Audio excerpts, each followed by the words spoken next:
Matin Sport. Matin Sport avec vous, Hamza Rahmouni. Bonjour Hamza. Fatima Sharef, bonjour. Et on va commencer avec l'événement qui va commencer dans une semaine, à savoir les Jeux méditerranéens prévus à Tarente en Italie entre le 21 août et le 3 septembre, la 20e édition des Jeux méditerranéens. L'Algérie qui participera avec 248 athlètes, dont 151 messieurs et 97 dames. Hier, le président du comité olympique sportif algérien, Abdelrahman Hamad, a animé un point de presse concernant la participation algérienne à cet événement.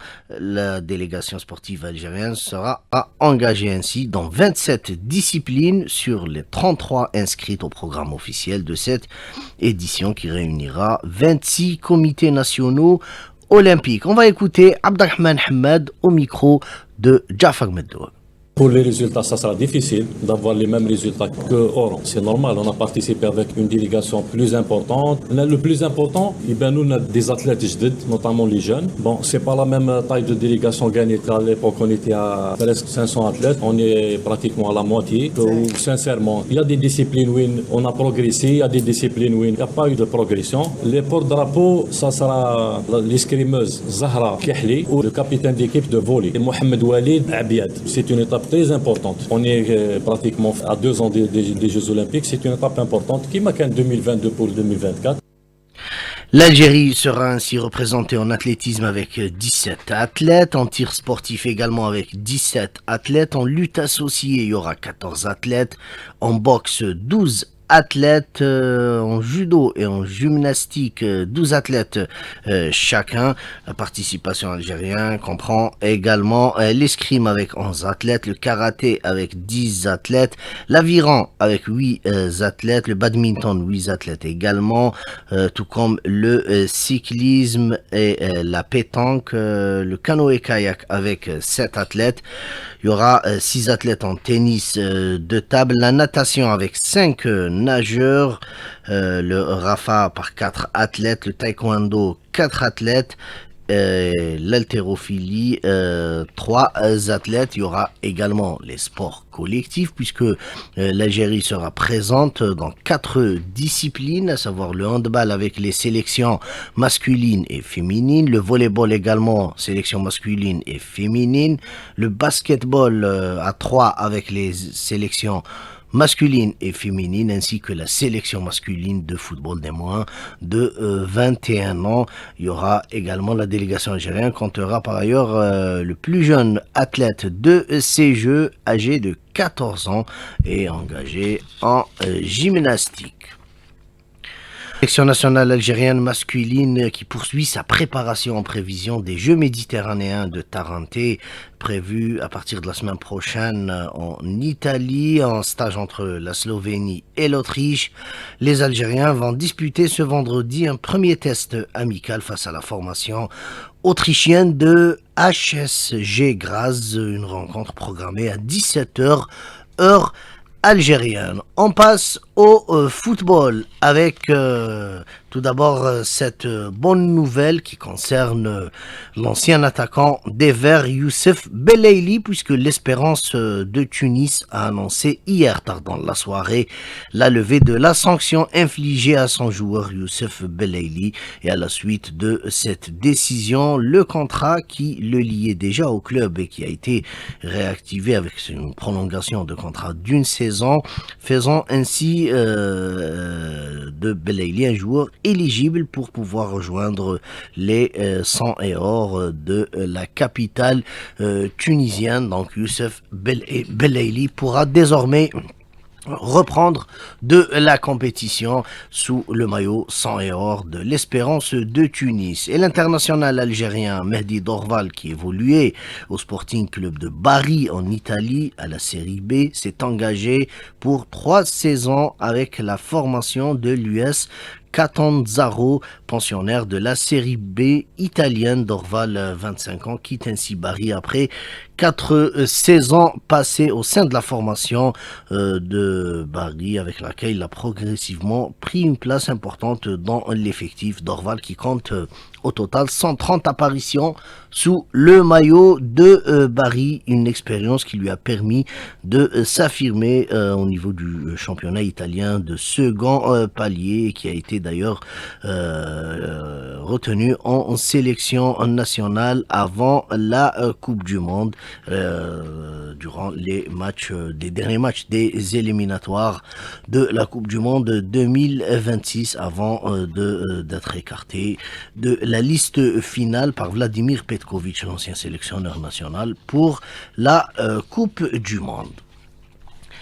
La JS Saoura, l'un des 2 représentants algériens en Ligue des champions africaine, a annoncé hier via un communiqué de presse que le stade du 5 juillet ne pourra finalement pas abriter ces rencontres en Champions League africaine en raison de la poursuite des travaux d'aménagement de la pelouse durant le tour préliminaire.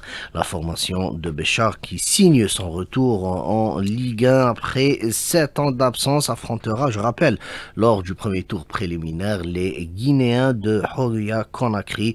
La première manche est programmée sur le sol algérien, justement, l'aller entre le 4 et le 6 septembre, alors que le match retour se jouera probablement à Conakry entre le 11 et le 13 septembre. Et en cas de qualification, je rappelle, la JS Saoura affrontera le vainqueur de la double confrontation opposant les Soudanais d'El Meguer aux Zambiens de Power Dynamos. Ainsi, la JS Saoura dispose désormais de 3 autres options pour accueillir ces matchs africains. La plus plausible reste le stade Shahid Hamlaoui de Constantine, qui est déjà homologué par la Fédération algérienne de football, mais également par la Confédération africaine de football.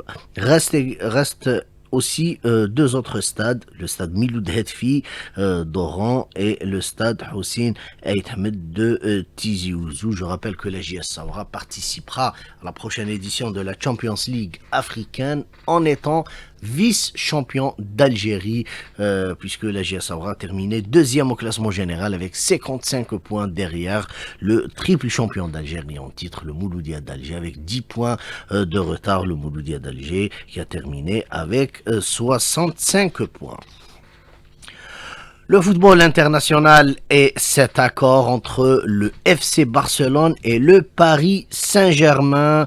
Les 2 équipes qui ont trouvé un accord pour le transfert de l'Espagnol, l'attaquant Ferran Torres, unique buteur lors de la finale de la Coupe du Monde 2026 entre l'Espagne et l'Argentine. Le montant du transfert serait de près de 50 millions d'euros, ont rapporté hier jeudi les médias espagnols.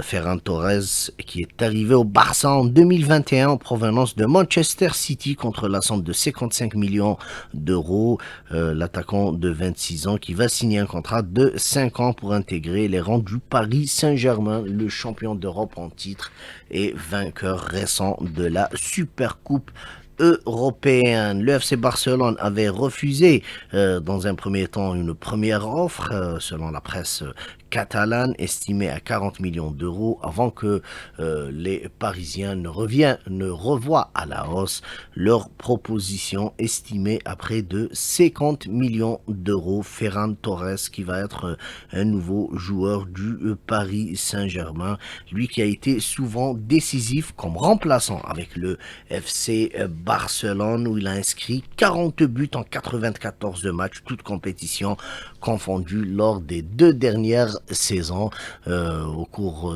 desquelles Ferran Torres a porté le maillot des Blaugrana, le maillot du Barça.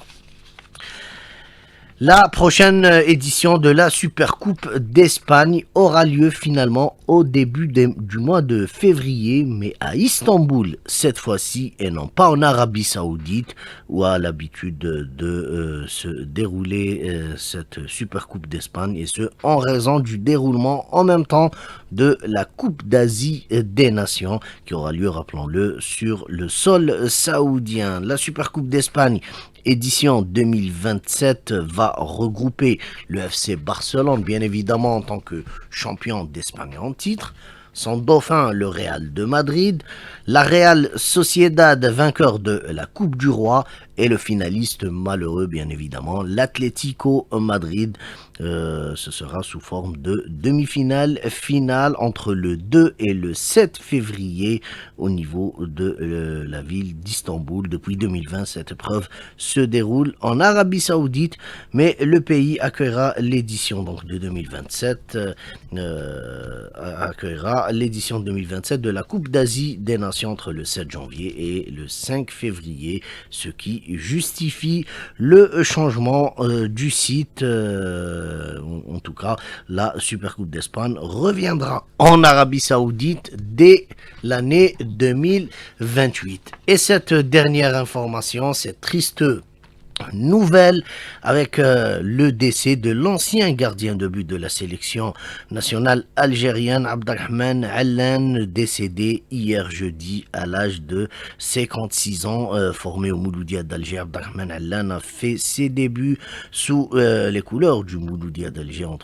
durant les années 90 avant de faire un petit escale du côté de la JS Kabylie en 1994, remportant ainsi le championnat d'Algérie lors de la saison 94-95. Et avec la JSK, il a également remporté la Coupe d'Afrique des vainqueurs de coupe en 1995. Par la suite, il y a eu un retour aux sources au Mouloudia d'Alger entre 95 et 1997, un court passage au Wydad de Boufarik avant de terminer sa carrière à l'USM Alger au début des années 2000. Abdelrahman Allan qui compte donc deux sélections sous le maillot des Verts. Sa première sélection remonte au 5 juin 1998 et ce match amical contre la Bulgarie.